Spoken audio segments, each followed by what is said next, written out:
बिस्मिल्लाहिर्रहमानिर्रहीम। मैं सेठ आसफ़, आप देख रहे हैं मेरा फेसबुक और यूट्यूब चैनल। ओवरसीज़ पाकिस्तानियों के हवाले से बात करते हैं। उनके साथ कुछ लोगों के साथ हमारा रब्ता हो रहा है। कुछ मेरे दोस्त भी हैं जिनमें कुछ लोग कह रहे हैं कि यहाँ पे बहुत इश्यूज़ क्रिएट हो रहे हैं। लोग कह रहे हैं हम इन्वेस्टमेंट नहीं भेजेंगे हम पाकिस्तान को, अब क्योंकि हमें ट्रस्ट था एक बंदे के ऊपर, वो थे इमरान खान, तो अब हम पैसे नहीं भेजा करेंगे। तो हम यही अब सोशल मीडिया के थ्रू पैगाम देंगे उन लोगों को जो कि ओवरसीज़ पाकिस्तानी हैं, जो हमारे भाई हैं, जो कि पाकिस्तान में एक वन मैन के ऊपर भी अगर वो ट्रस्ट करके भेज रहे थे तो ख्वाह पाकिस्तान के लिए ही भेज रहे थे। हम मानते हैं पाकिस्तान में कब्ज़ा हो चुका है और ये कब्ज़ा ज़्यादा देर नहीं रहेगा, लेकिन आप ऐसे ही पाकिस्तान की मदद करते रहें। आपका एक रुपया भी पाकिस्तान की माशी हालत में बहुत कारआमद साबित होगा। अब बात करते हैं कि उन लोगों की जिन्होंने इस पाकिस्तान में रजीम चेंज में हिस्सा लेके और इस पाकिस्तान में कब्ज़ा जमाया और उन अदारों ने उन अदारों की वजह से कब्ज़ा होने दिया, जिन्होंने अदारों का दबाव बर्दाश्त कर लिया और दिन दिहाड़े शब खून जिसे कहते हैं, उस हवाले से देखा जाए तो पाकिस्तान में एक रजीम चेंज हुआ है और पाकिस्तान में कब्ज़ा हुआ है। लेकिन अब एक लॉलीपॉप दिया जा रहा है कि पाकिस्तान में बहुत जल्द इलेक्शन होने जा रहे हैं। तो मेरा नहीं ख्याल कि इलेक्शन इतनी जल्दी होगी, क्योंकि बजट से पहले इलेक्शन करवाना इम्पॉसिबल है। अगर जून के पहले दूसरे हफ्ते में बजट पेश हो जाता है तो बेशक इनको कहा जाएगा कि आप असम्बलियाँ तहलील करें और इलेक्शन में जाएं।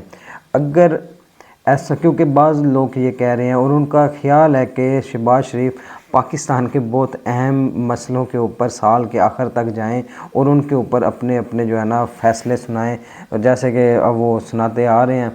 तो वो उनका यही ख्याल है कि साल के आखिर तक जो है ना इलेक्शन साल बिल्कुल गुजरना चाहिए, इसके एंड पे देखेंगे इलेक्शन करने हैं या नहीं। और लेकिन अब ये दो ही राय हैं कि यहाँ तो जून के बजट के बाद इलेक्शन असम्बलियाँ तहलील होंगी, क्योंकि अभी जो आपकी हल्का बंदी है वो भी राउंड अबाउट अगस्त और सितंबर में क्लियर हो रही है, और मेरे अंदाजे के मुताबिक अगस्त में या सितंबर में इलेक्शन हो जाने चाहिए।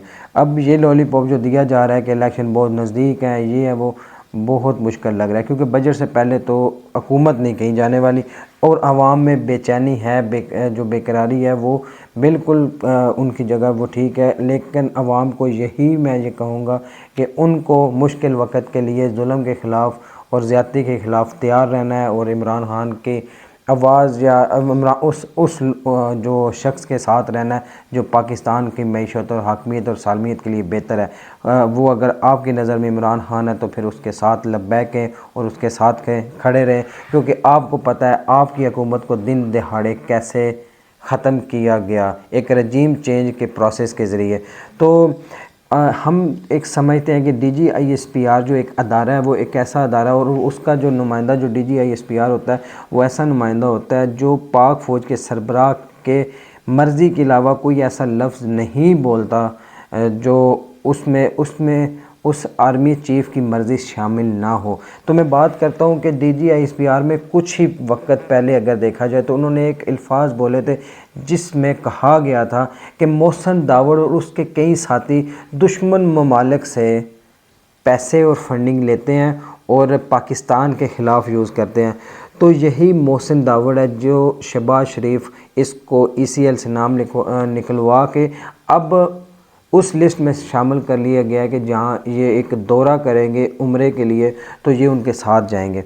अब इनको फिर बोइंग 777 तैयारा भी चाहिए, क्योंकि जाएं जी, ये तो एक शाहाना तर्ज़ अमल के साथ ज़िंदगी गुजारते रहे हैं और इनको जो वर्ल्ड टूर करना है वो भी एक शाहाना अंदाज में करना है। क्योंकि लगभग मैं जहाँ तक हमें पता है, हमारी एक जो मालूमात के मुताबिक इमरान खान के दौर में बोइंग 777 तैयारा नहीं लेके जाया गया फ़ॉरेन कोई भी दौरे के ऊपर, क्योंकि इसका लगभग जो तखमीना लगाया गया है 1 डे का जो एक्सपेंस है वो राउंड अबाउट जो है 6 करोड़ तक है। तो उसके अलावा अब ये लोग कुछ कह रहे हैं, मरीम औरंगज़ेब कह रही है, उनके ट्वीट भी आए हैं, मैं उस ट्वीट के ऊपर तो बाद में जाऊँगा। उसके अलावा कुछ लोग कह रहे हैं ये ज़ाती ख़र्चे पे जा रहे हैं। ठीक है, मान लेते हैं ज़ाती ख़र्चे पे उन्होंने टिकटें लेंगे, टिकट्स वो लेंगे, टिकट्स के ऊपर वो जाएंगे, लेकिन जो तैयारा लेकर जा रहे हैं उसका पर डे के हिसाब से जो नुकसान होगा वो कौन पे करेगा? क्योंकि ये तो पर डे का अगर ये लगाया जाए तो इसको बहुत डॉलरों के हिसाब से, हज़ारों डॉलरों के हिसाब से ये नुकसान में जाता है। तो वो कौन पे करेगा? क्योंकि इनको तो वज़रा चाहिए तो वो भी ग्रुप्स में, इनको फैमिलीज जो लेके जानी होती हैं वो भी ग्रुप्स में, इनको टूर करना है तो वो भी ग्रुप्स में करना है। तो ये तर्ज़ अमल, शहाना तर्ज़ अमल, बादशाहत का तर्ज़ अमल, पाकिस्तान तो ऑलरेडी डूबा हुआ था इनकी नज़र में। महंगाई मार्च इनकी नज़र में इतना था कि ये कह रहे थे इस हुकूमत को अगर ना हटाया तो पाकिस्तान ख़त्म हो जाएगा, इतनी महंगाई हो जाएगी। और अभी ये महंगाई जितनी हो चुकी है उसके ऊपर तो कोई आवाज़ बुलंद नहीं हो रही। तो बाकी बात करते हैं फ़ॉरेन फंडिंग केस के हवाले से, जो कि बहुत अहम तरीन फ़ैसला है, PTI के हक़ में है कि फ़ॉरेन फंडिंग का जो एक मामला था कि इसका फ़ैसला 30 डेट तक सुनाया जाना था, वो अभी तक मुलतवी हो गया। और उस जो उनका 2 रुकनी बेंच था उसने ये फ़ैसला दिया है कि ये इन सब जमातों के फ़ॉरेन फंडिंग केस का हम फ़ैसला इकट्ठे ही सुनेंगे। अब खान साहब भी यही कहते थे कि मुझे बेशक हमारी PTI टीम को अगर इन्होंने फ़ंडिंग गलत किया, अगर इन्होंने फ़ंडिंग के जो तरीक़ाकार था वो गलत था तो बेशक उड़ाएं, लेकिन उन पार्टीज़ को भी साथ लें जिनके ऊपर ऑलरेडी फ़ॉरेन फंडिंग केस का मामला चला हुआ है।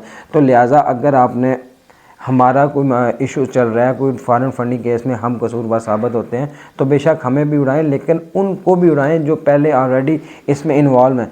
तो ये इलेक्शन कमीशन के हवाले से बात करें तो इलेक्शन कमिश्नर के ख़िलाफ़ मुल्क भर में एहतजाज हो रहा है कि वो एक जानबदारी और बददियानती का मुज़ाहरा कर रहे हैं, वो वन साइडेड फ़ैसला कर रहे हैं।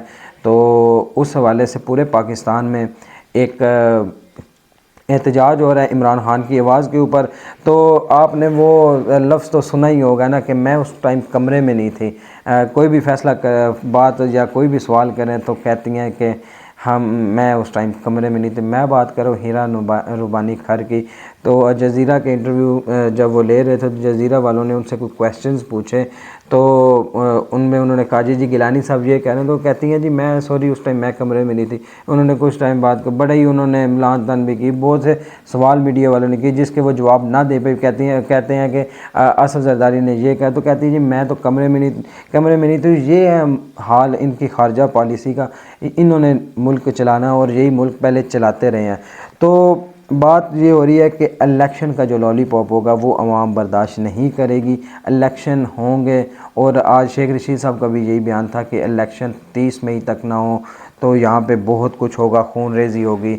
अब अल्लाह ताला पाकिस्तान को अपनी हिफ्ज़ व अमान में रखे और वो फ़ैसले पाकिस्तान के हक़ में हो जो बेहतर हैं, क्योंकि जुल्म और ज़्यादती के ख़िलाफ़ आवाम पहले भी निकलती आई और अब भी निकल रही है और निकलती रहेगी। लेकिन ये शहाना तर्ज़ अमल और ये बादशाहत वाली ज़िंदगी क्या सिर्फ वज़ीरों और पार्लियामेंटेरियंस और ये मेंबर कौमी असम्बली या सिंध या पंजाब या फिर पेशावर असम्बली या जो कि हमारे हुक्मरान हैं उन्हीं के लिए होती है? क्या आवाम का कोई हक़ नहीं है? आवाम क्या शहाना तर्ज़ अमल के साथ ज़िंदगी नहीं गुजार सकती? क्या ये इनका कसूर है? ये आपको 75-70 सालों से इलेक्ट करते आ रहे हैं, क्या इनको कभी भी नहीं सुकून मिलेगा? क्या ये बस एहतजाजों के लिए होंगे? क्या ये रोडों और सड़कों के ऊपर अवामी नारे लगाने के लिए होंगे? क्या इनको कब हक़ मिलेगा? कब इनको तालीम मिलेगी? कब इनको अपना हक़ मिलेगा? रोज़गार मिलेंगे, इन्हें अपने कारोबार मिलेंगे और ये अपनी सुकून के साथ ज़िंदगी गुजार सकेंगी? क्योंकि आप अगर मुआवजा करें दूसरे मुल्कों में देखें उनमें कि कैसे ज़िंदगी बसर हो रही है एक आम शहरी के, तो हमें पाकिस्तान में रहते हुए अफसोस होगा ख़ुद के ऊपर। क्योंकि हमें अफसोस इसलिए होगा क्योंकि हमने जो लोग इक़्तिदार में बिठाए हैं चुन के, उन्होंने आज तक हमारे साथ इंसाफ नहीं किया।